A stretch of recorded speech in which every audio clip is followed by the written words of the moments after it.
Bueno, damos inicio entonces a la clase esta formal. Es la primera vez que voy a dar una clase de esta manera. Les vuelvo a preguntar ahí si me escuchan bien. Profe, disculpe, hay varios que dicen que están en la sala de espera, que todavía no pueden ingresar. A ver, espere, no sé muy bien por qué. A ver, le voy a poner, ahí le he puesto Admit All, o sea que admitirlo a todos. Yo suponía que eso era automático. Lo había programado de tal forma que sea automático. Bueno, ahí parece que ya hay 15 participantes. Andrea Iriarte, hay una persona que está esperando. Bueno, ahí le damos la admisión. A ver. Bueno, ahí parece que estamos todos. Bien. Bueno, a ver. Ahora sí, ¿me escuchan? ¿Y estamos todos? Aparentemente no tengo nadie acá yo que esté esperando.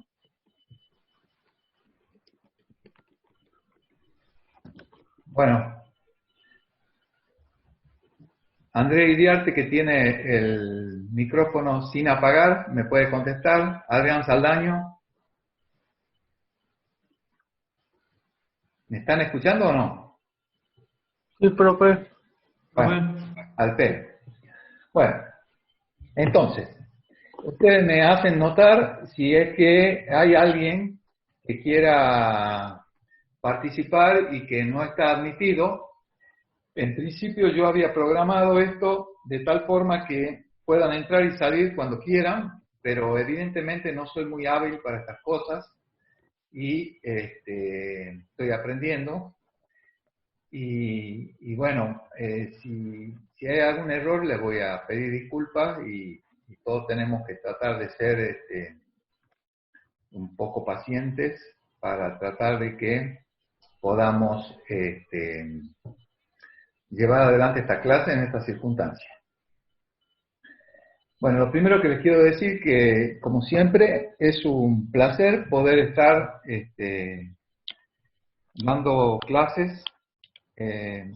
Yo soy Atilio Pedro Castañaro, soy profesor de Química Biológica en el instituto y normalmente doy tanto en la Química Biológica 1 como en la Química Biológica 2 todo lo que tenga que ver con la genética, con el DNA, el RNA, y la síntesis de proteínas, el flujo de la información genética, aspectos evolutivos, etcétera, etcétera, que vamos a tratar de una manera más conceptual, si se quiere, y menos profunda en estas clases de Química Biológica 1, y los que hagan la 2 vamos a ver algunos mecanismos un poquito más en profundidad, pero se supone que con las clases de la Biológica 1 uno está en condiciones de entender, de pensar y de poder estudiar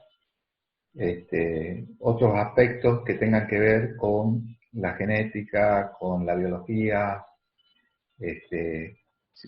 cuestiones que son claves. Hoy mismo, ahora mismo, digamos, estamos viviendo una situación en donde esto que vamos a ver ahora tiene muchísimo que ver. Estamos viviendo esta crisis pandémica por un virus. Bueno, vamos a ver cómo ese estrés biótico causado por este virus está produciendo toda una serie de modificaciones en el comportamiento y en la forma en la que nos tenemos que relacionar los seres humanos. Así que se supone que cuando terminemos estas clases ustedes van a estar en condiciones de entender bastante bien todo lo que está pasando desde un punto de vista biológico.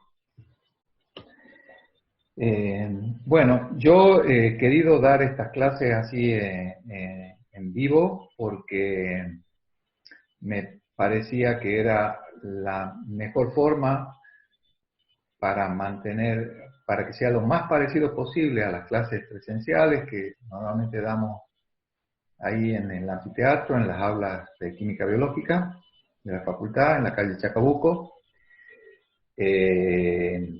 Y porque también porque lo quería y porque también tengo la posibilidad de hacerlo. Quizás los otros profesores no tienen la posibilidad por el hecho de que yo ahora circunstancialmente soy el director del CST, CONICET, Tucumán, Santiago y Catamarca, que se llama CONICET NOA Sur.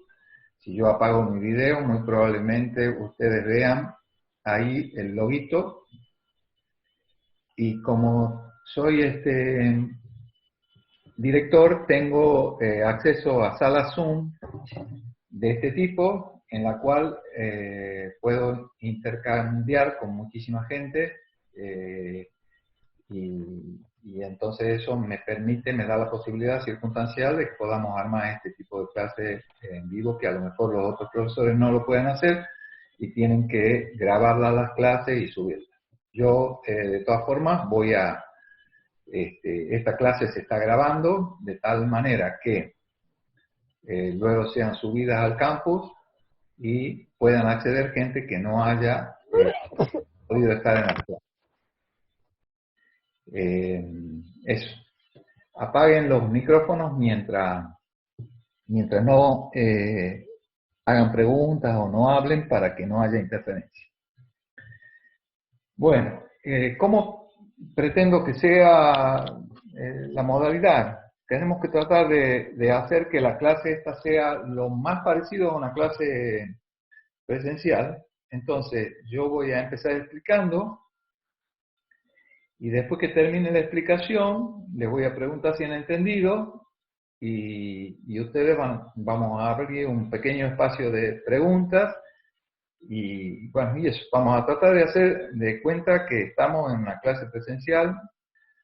Los que ya han estado conmigo en clases, muchas veces repito hasta el cansancio que no me gusta hablar solo, que no tienen mucho sentido y que tenemos que aprovechar la presencia de los profesores para poder consultarles las dudas que tenemos, porque después muy probablemente en los libros los libros que nosotros usamos normalmente son el Leninger o el Strayer, pero cualquier libro de bioquímica, todo esto que estoy por decirlo, que les voy a contar, lo tienen todos los libros, porque esto es lo elemental, lo conceptual, entonces cualquier libro pueden estudiar, y los libros normalmente tienen esto puesto de una forma expresada más correctamente que lo que quizás lo podamos hacer los profesores cuando damos las clases.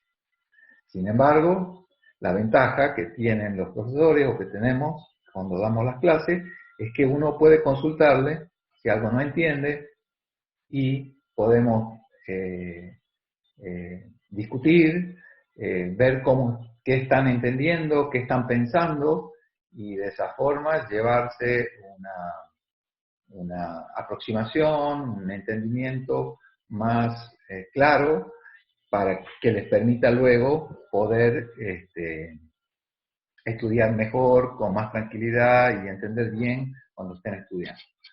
La clave, no solo en esta asignatura, sino en todas las asignaturas, y eso es un consejo para toda la carrera, es que siempre estudien entendiendo. Es más importante, muchísimo más importante que entiendan que sepan algunos datos concretos. Ustedes mejor que yo saben que uno actualmente se puede meter a internet, googlear algo y aparecen todos los datos y la información, inclusive al instante. Y lo que no aparecen muchas veces son los temas conceptuales y entonces eso es lo que quiero que profundicen. Bueno, vamos a empezar entonces con lo que podamos hacer. Vamos a tratar de tener clases que sean de 1 hora, más o menos. Las salas están abiertas más o menos por 2 horas, pero no la vamos a usar a las 2 horas. Vamos a hacer lo mismo que hacemos en las clases presenciales. Vamos a tratar de tener 4 clases como máximo, y en las 4 clases vamos a tratar de ver todo lo que sea DNA, RNA y síntesis de proteína y investigación en genes o en biología molecular. ¿De acuerdo? Los elementos, digamos, más conceptuales de lo que es la investigación en genes y en biología molecular. ¿De acuerdo?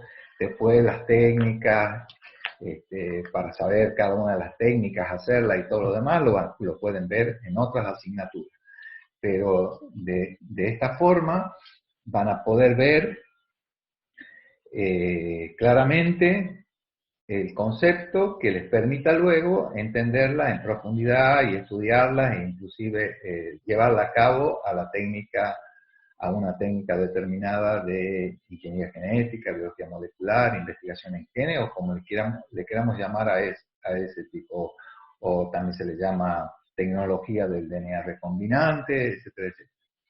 Yo normalmente uso las palabras DNA y RNA porque son las siglas en inglés del ADN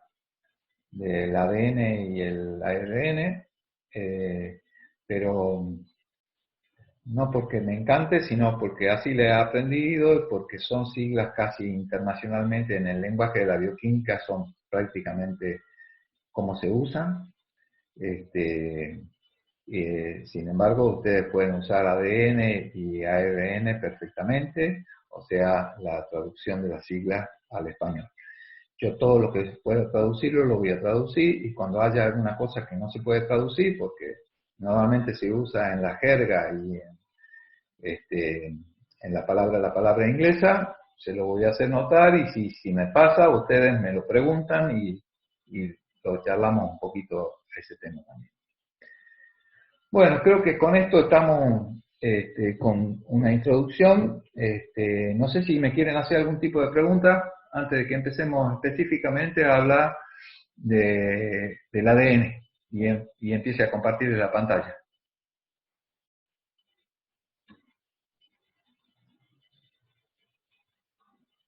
Bueno, parece que no hay duda de momento. Bueno, entonces voy a compartirles esto, espero que me salga bien.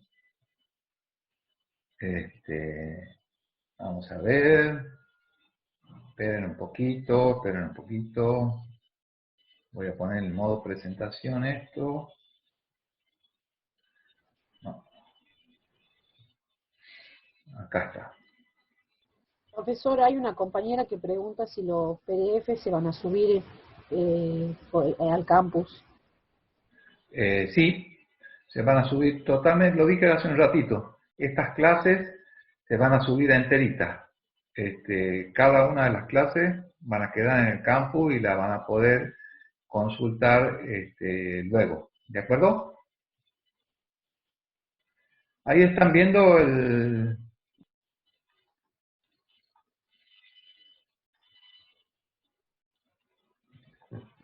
Sí, profesor. Sí, profe. ¿Ven? Perfecto. Bueno, ustedes me avisan porque yo no tengo la certeza de que aparezca alguien que quiera entrar a la clase. Yo creía que lo podían hacer automáticamente y veo que necesitan que yo lo admita. Es medio raro eso, pero bueno. Ya lo vamos a tratar de corregir para la próxima. Bueno, entonces, están viendo ahí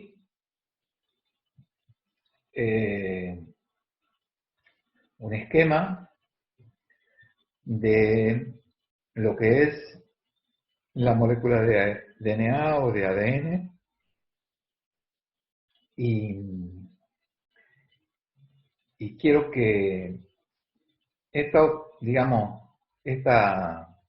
Esta diapo, ese esquema, resume prácticamente toda la clase de hoy, pero les pongo así y luego vamos viendo o desagregando punto por punto las distintas cosas que pueda contarles en esta diapositiva.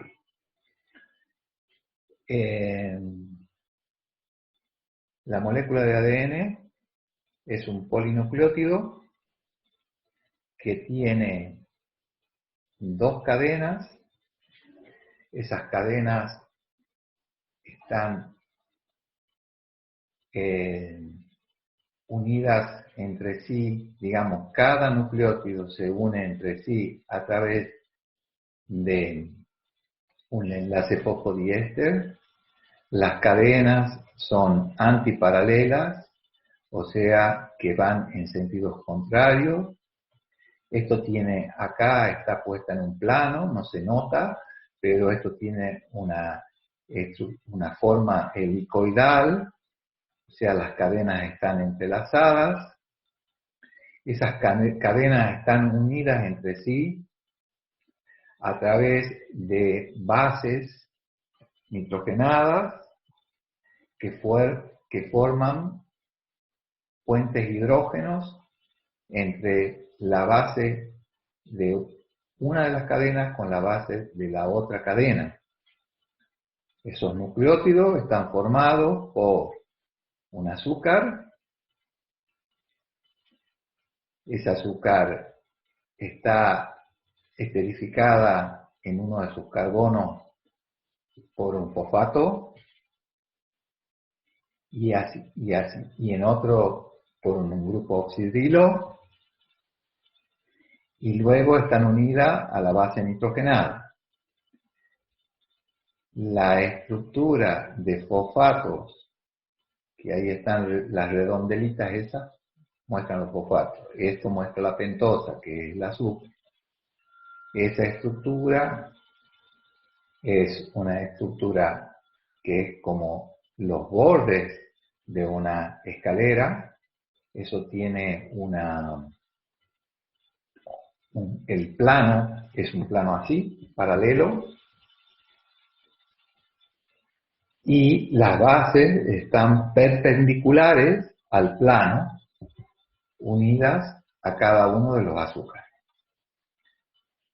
de la otra cadena. ¿Se ve eso, no?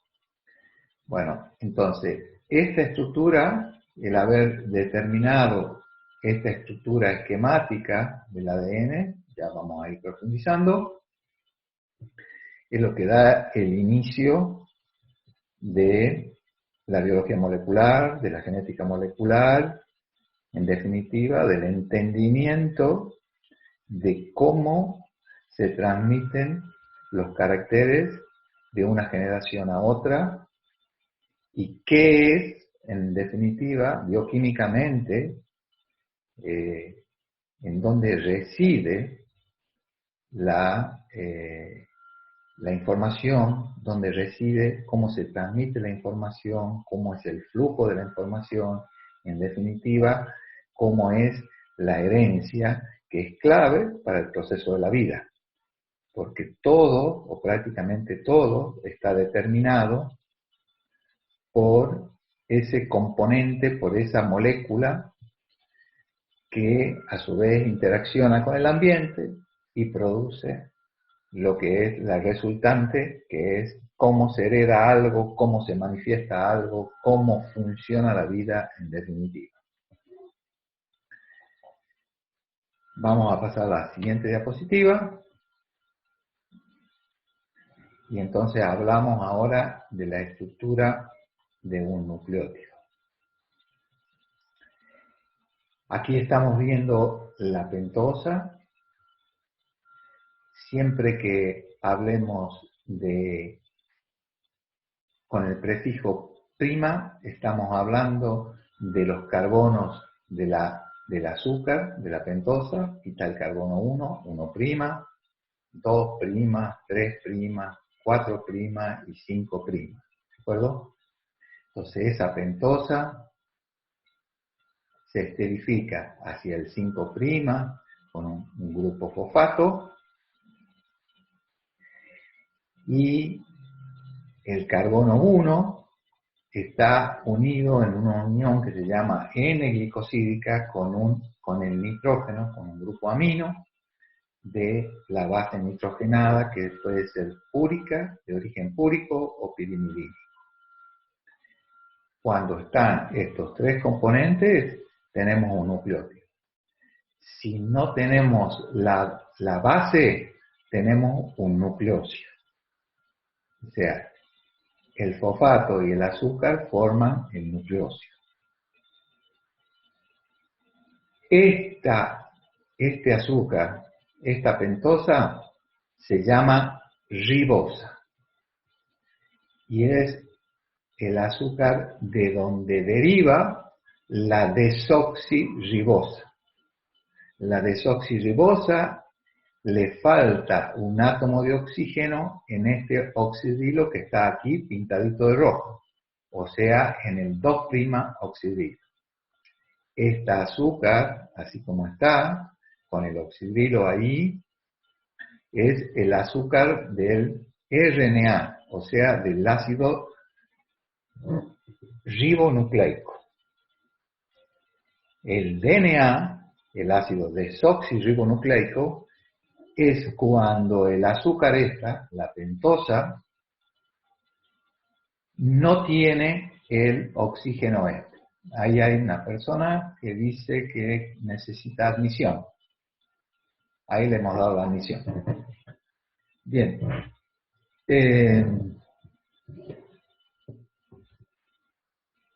Vamos a ver, sigamos.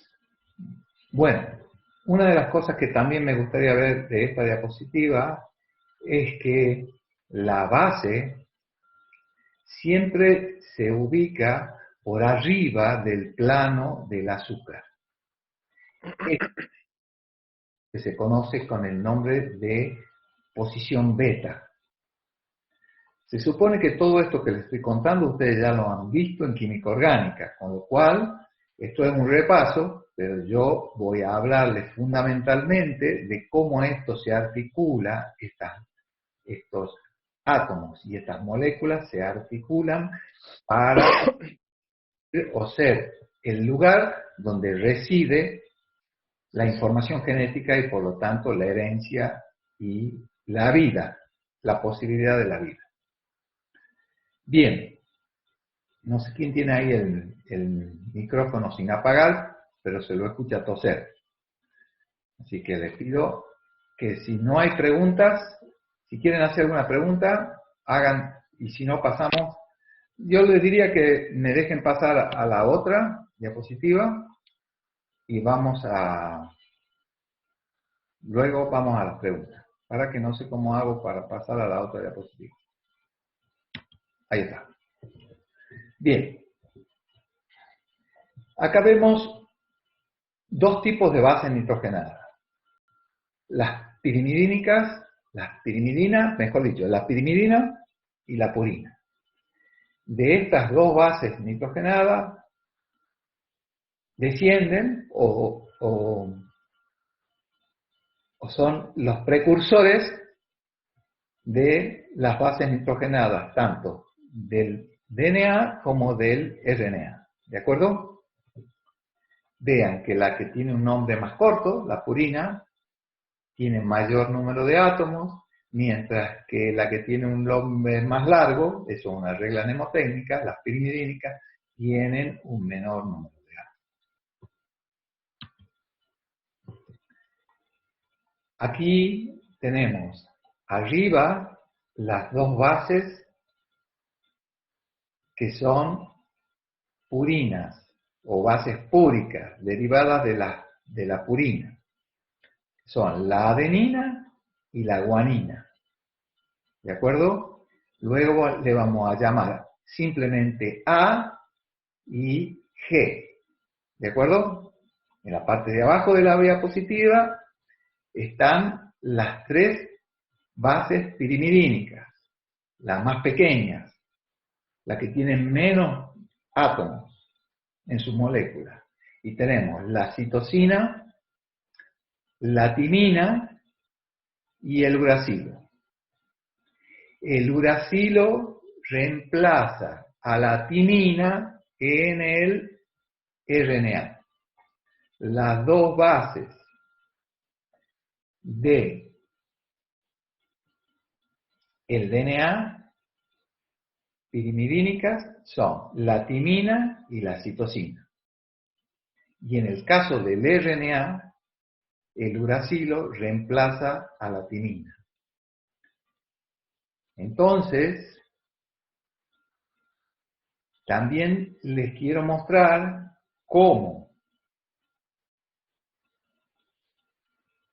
prácticamente el uracilo es idéntica a la citosina, pero sin este grupo amino. Carmen Leonela Lamas. Ahí está, admitido.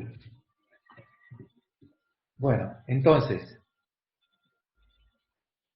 otra de las cuestiones que la dejamos para en otro momento, cuando discutamos el RNA, es la pregunta de por qué el RNA tiene uracilo y el DNA tiene timina.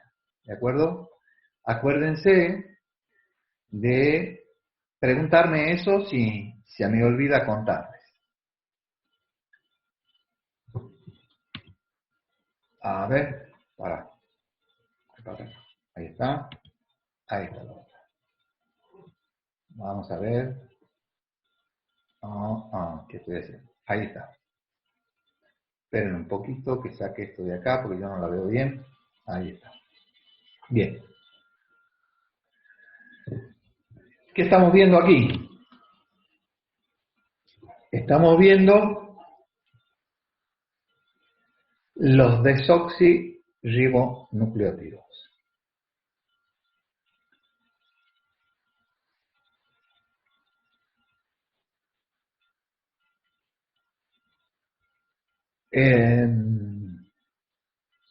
Entonces, tenemos la pentosa, que en este caso es clave porque tenemos la desoxi, y esto que está acá es una adenina, entonces es la desoxiadenosina fosfato. ¿De acuerdo? Vean que este nucleótido es un nucleótido que tiene, como todos estos que están acá, son de ADN. ¿Por qué son nucleótidos de ADN? Aquí tenemos la desoxiguanilato, el desoxitimidilato y el desoxicitidilato. ¿De acuerdo? Entonces, este tiene citidina, este tiene guanina, este tiene timina, este tiene guanina y este tiene adenina. A, G, T, C. La diferencia fundamental con los ribonucleótidos es que aquí falta un oxígeno en el carbono 2' del azúcar, de la pentosa. Entonces es la desoxirribosa y por lo tanto estos son los nucleótidos del DNA, del ácido desoxirribonucleico. Y aquí vemos los nucleótidos del ácido ribonucleico y por lo tanto estos son los nucleótidos del RNA, del ácido ribonucleico. Esos nucleótidos tienen la única diferencia fundamental es que tienen la pentosa en el carbono 2' con el oxidrilo. ¿De acuerdo? Y entonces, Y aparte no está la timina, porque hemos dicho que el RNA no tenía la T, sino que estaba reemplazada por la U del uracilo. ¿De acuerdo? Bien.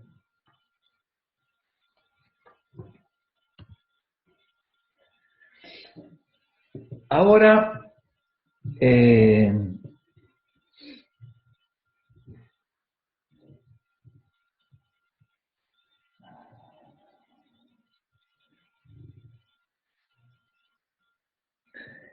quiero mostrarle aquí con esta diapositiva. Yo tengo muy mala, en esta computadora que estoy viendo, tengo muy mala, digamos, es muy chiquitita, como lo estoy viendo, y yo que estoy un poco ciego, lo veo peor. Pero me lo voy a imaginar de memoria, supongo que ustedes lo están viendo mejor que yo.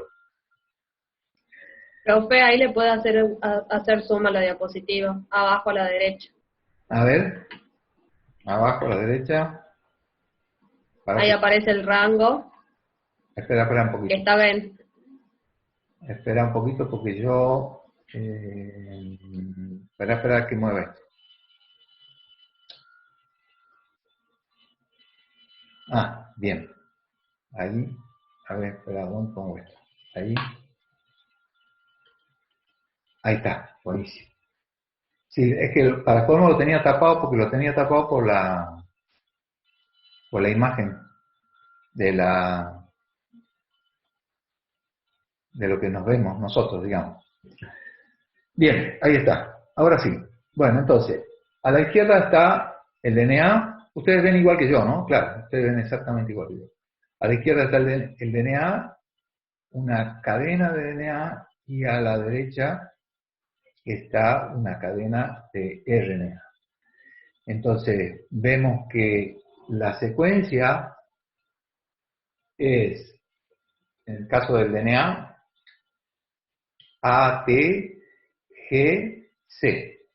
¿De acuerdo? Y A. Entonces, es A, T, G, C y A. A. Ahí está. Entonces, vemos que hacia el 5', hacia el extremo 5', estamos hablando del DNA, tenemos el grupo fosfato. Ese grupo fosfato está unido al carbono 5' del azúcar. ¿Se ve, no? Sí, profe. El grupo oxidrilo 3' del azúcar está unido a otro grupo fosfato que a su vez se une con el siguiente nucleótido, con el 5'. Este es el famoso enlace fosfodiéster, que está marcadito ahí. ¿Lo ven? Que enlaza el nucleótido de adenina con el nucleótido de timina. Después seguimos hacia abajo y la timina está unida por otro enlace fosfodiéster entre el oxidrilo 3' y el carbono y el oxidrilo 5' del carbono 5' con la G, y así vemos que luego la G esa está unida a una C, y que la C está unida finalmente a la A, y que queda libre el extremo oxidrilo 3'. Se ve claramente eso. Lo que quiero mostrarles con esto es que esta molécula de ADN, tiene una polaridad. ¿Qué significa que tiene una polaridad? Que no es lo mismo leerla a la molécula desde el extremo 5' fosfato que desde el extremo,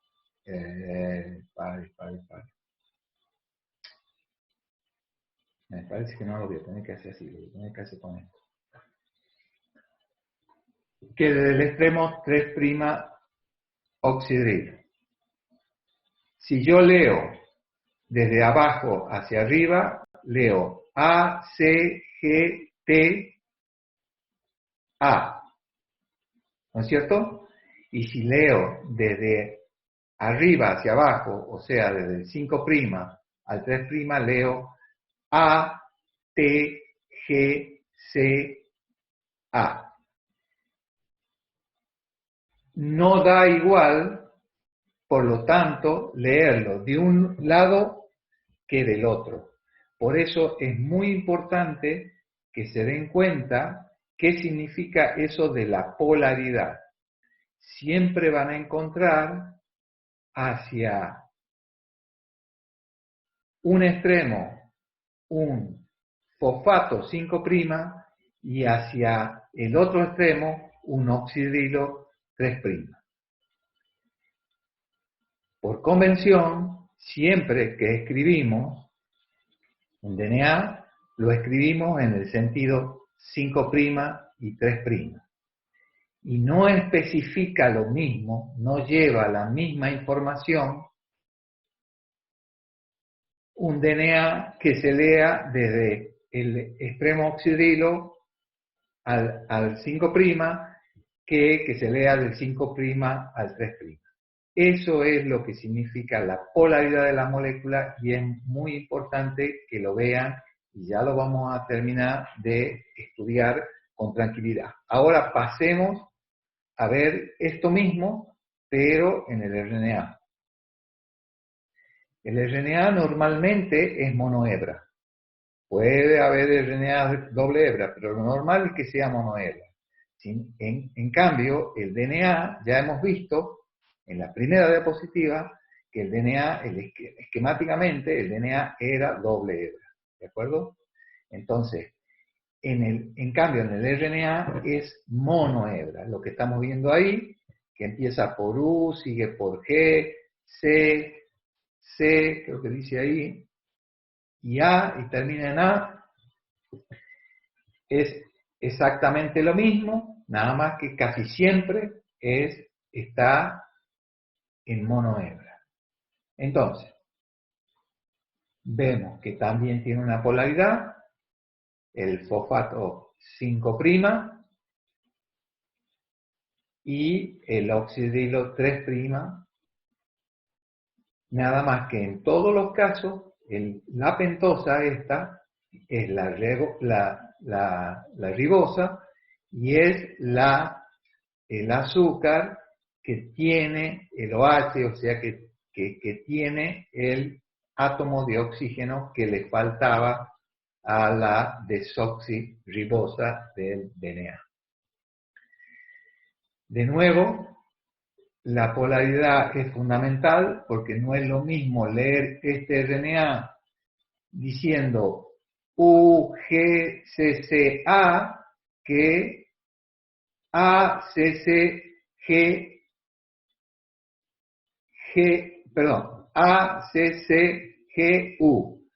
Eso implica que también, por convención, nosotros siempre que escribamos y que leamos, vamos a poner, la lectura va a ser desde el 5' del RNA al 3'. ¿Hasta aquí está claro? ¿Alguien quiere hacer una pregunta aquí?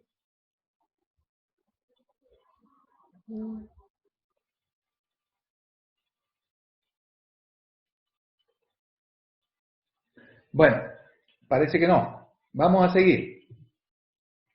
Entonces, si ustedes ven, esto lo puedo bajar un poquito y así no me molesta. Bien. Si ustedes ven,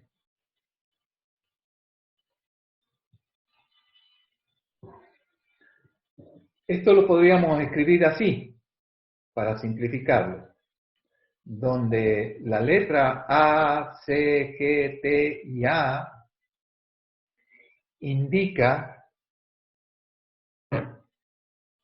la base nitrogenada, la columnita o barrita esa vertical, o la línea vertical, mejor dicho, representa a la pentosa. Y en este caso, ¿qué piensan ustedes? ¿Que es ribosa o desoxirribosa?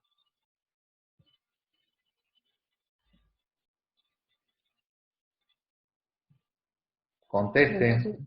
Desoxirribosa. ¿Por qué? Es Porque desoxirribosa. está la timina. Muy bueno. Perfecto. Exactamente. No tenemos ninguna otra pista que no sea esa.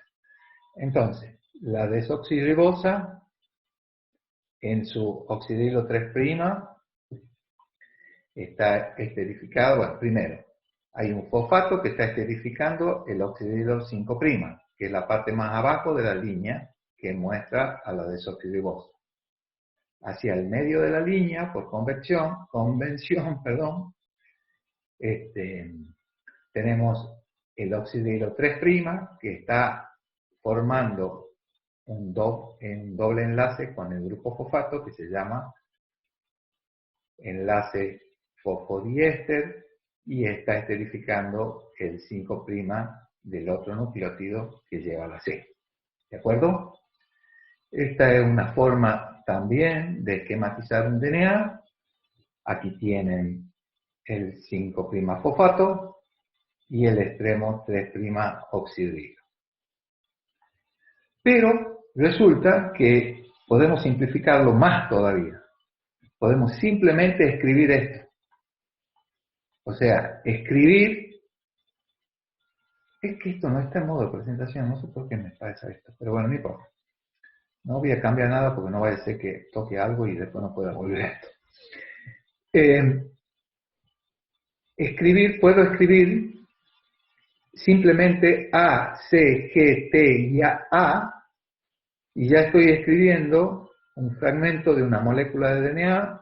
Sé que es DNA porque tiene la timina, como ha dicho la compañera, y si estoy escribiendo y a la izquierda pongo A, C, G, T y A, sé que la A de la izquierda lleva el grupo fosfato, 5', y la A de la derecha lleva el oxidilo 3'.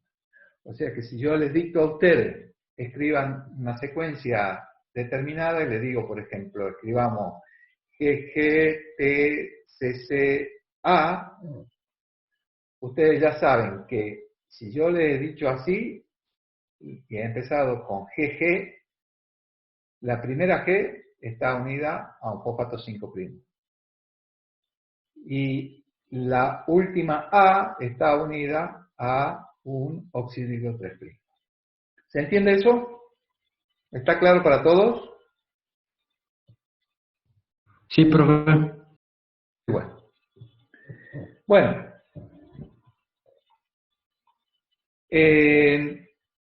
Hasta aquí, ¿cómo es la estructura molecular del DNA y del RNA? Y ahora vamos a empezar a charlar un poco sobre cómo se pudo determinar que el DNA y el RNA eran las moléculas de la herencia. O sea, quiero decirles que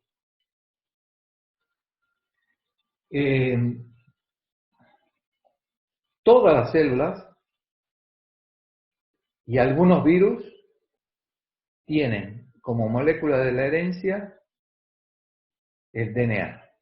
¿De acuerdo? Y hay algunos otros virus que tienen como molécula de la herencia, o sea, molécula genética, el RNA. Entonces, sobre mediados, digamos, yo diría, sobre principios del del siglo pasado, alrededor de la década del 20, todavía no se tenía clara cuál era la molécula de la herencia. Inclusive se pensaba que las proteínas eran las que llevaban la información hereditaria en la célula. Esa era la creencia o el pensamiento, digamos, hasta esos momentos. Y hubo un